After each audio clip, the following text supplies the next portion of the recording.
Welcome back. You're watching our continuing coverage here, coming to you from the White House in Washington, D.C., as Prime Minister Modi gets ready for his first meeting with President Trump. Joining us today is an old India watcher, Alyssa Ayres, Senior Fellow at the Council for Foreign Relations. Alyssa, thanks very much for joining us here on CNBC TV 18.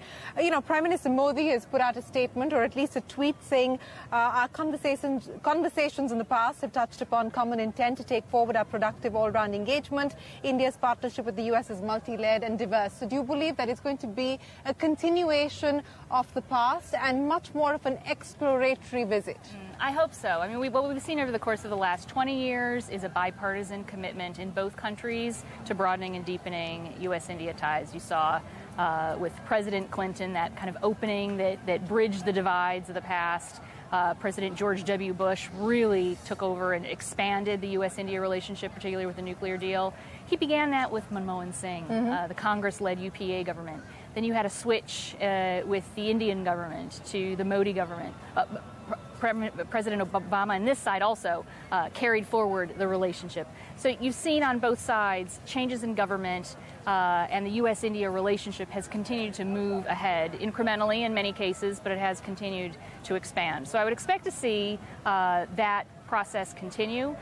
There's a natural convergence of interests in many spaces, so I would expect to see that continue. Now, whether we're going to see big announcements out of this visit is another story. I do think this is probably a little bit more get to know you.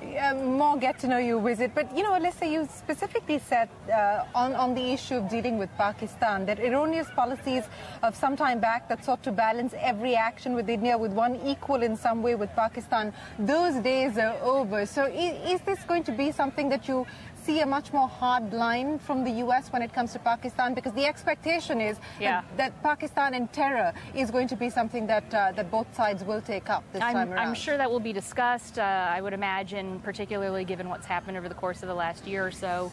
I'm also happy to see somebody's reading my tweets. Thank you very much. I said that particular comment with respect to the idea, some people were concerned that the India and Pakistan desks is being merged. It's not being merged. So that's why I said that. But, some years ago, there was a policy of trying to keep the relationship, what people called hyphenated, in the sense of trying to balance whatever progress we might make with India with some equal balancing with Pakistan. And those days really are over. You saw the end of hyphenation in the George W. Bush administration, where under Secretary of State Condoleezza Rice, the nuclear deal began, and she really put forward a policy of trying to advance ties with India on their own terms, given India's rise as a global power, and pursuing our ties with Pakistan on their own quite different terms. We have different issues that we work on with Pakistan.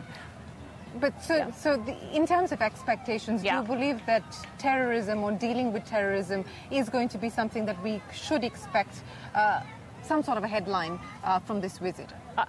Headline meaning what? That it's discussed? I can imagine, of course, they're going to discuss this issue. This is a critical concern for regional stability in South Asia. Cross-border terrorism for India is a huge problem, and I think that the U.S. government understands and appreciates that.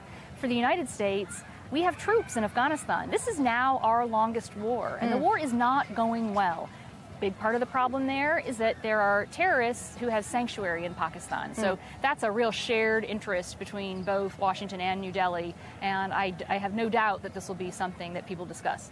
On the issue of trade and investment, do you believe that we are going to see significant movement forward?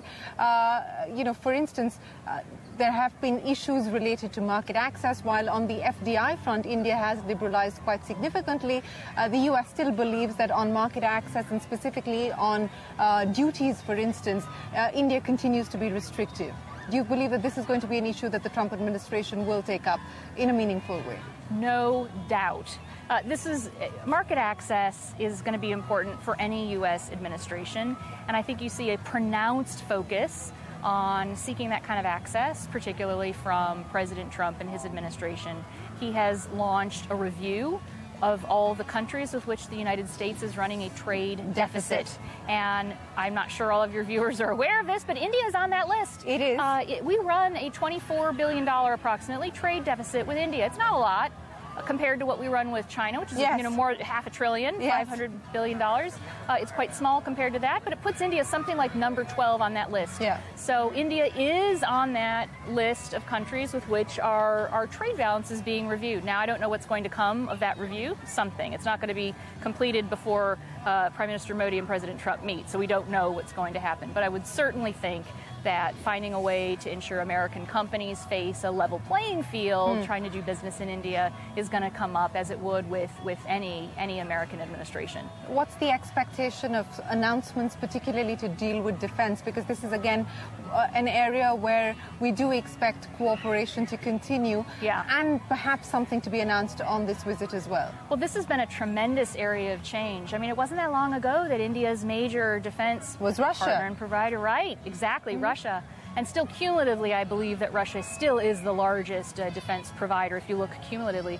But since I think the last 3 years specifically, from 2010 forward, maybe 2009, 2010 forward, India has procured more than $15 billion in platforms from the United States. So that starts to show where we're partnering together in much more intensive ways. Defense cooperation is enhanced by having common platforms. So what we've seen coming out in the press, and I hope that this is announced in some sort of a joint statement, is the approval for the surveillance drones, maritime surveillance drones, to go to India. That will be very helpful for India in building up its own capacity for Indian Ocean maritime surveillance work. It would be a companion to the P-8Is, the Boeing surveillance jets that India purchased from the U.S. some years ago. I think there's a lot more that India and the U.S. can do on the defense trade side. It's an area of great progress and more to do. On the issue of whether Make in India versus Make America Great Again, and whether there are going to be contradictions or collisions, so to speak, do you fear that maybe this could be an area which could get complicated? I think everybody is asking that question now. How do you marry a desire to grow and expand a trading relationship against this? Honestly, politicians want to make sure that they can say to their voters, I'm building jobs for you, I'm growing the economy for you, I'm making sure that you have a strong future. Those are at some level apparently incompatible statements, but I think there is probably a good way to look ahead and see how growth in one area with one country can complement what's happening in the other side, in another country.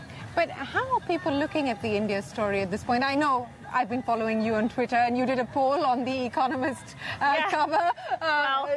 Twitter has its own dynamics to it. Yes, yeah. So I'm not going into the results of the poll or into The Economist cover, but how are people looking at the India story today?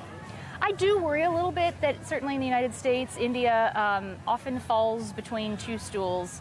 India isn't an ally, so we don't have a kind of baked-in, formal, structured relationship the way we do with our NATO allies or the way we have with Japan or Australia. So India is not often the first country you dial on the phone when there's a major crisis or a major world question. India is also not a crisis.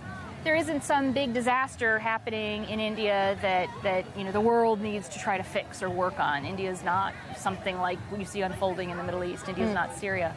So falling in between being an ally and being a crisis, it's sometimes harder to get on the radar screen. And that's what I've been a little bit concerned about. So I am happy to see that this summit-level meeting is taking place between the two leaders. That's great. I understand they should meet again on the margins of the G20. I don't know how big of an agenda that will be. It's always a little bit harder in that kind of a context. But I'm glad to see at least the meeting is happening. Now, to try to stay on the radar screen and keep progress moving, that's kind of the next steps after people get through this week. Well, what do you make of the choice of the possible candidate for the U.S.'s ambassador to India? Oh, Ken Juster? Yes. I think he's terrific, and he really does know India. And Ken has served in the U.S. government and Republican administrations over many years. He led the high technology consultative group for years. I mean, he knows these technology trade issues that are very important for India at a level that most Americans don't.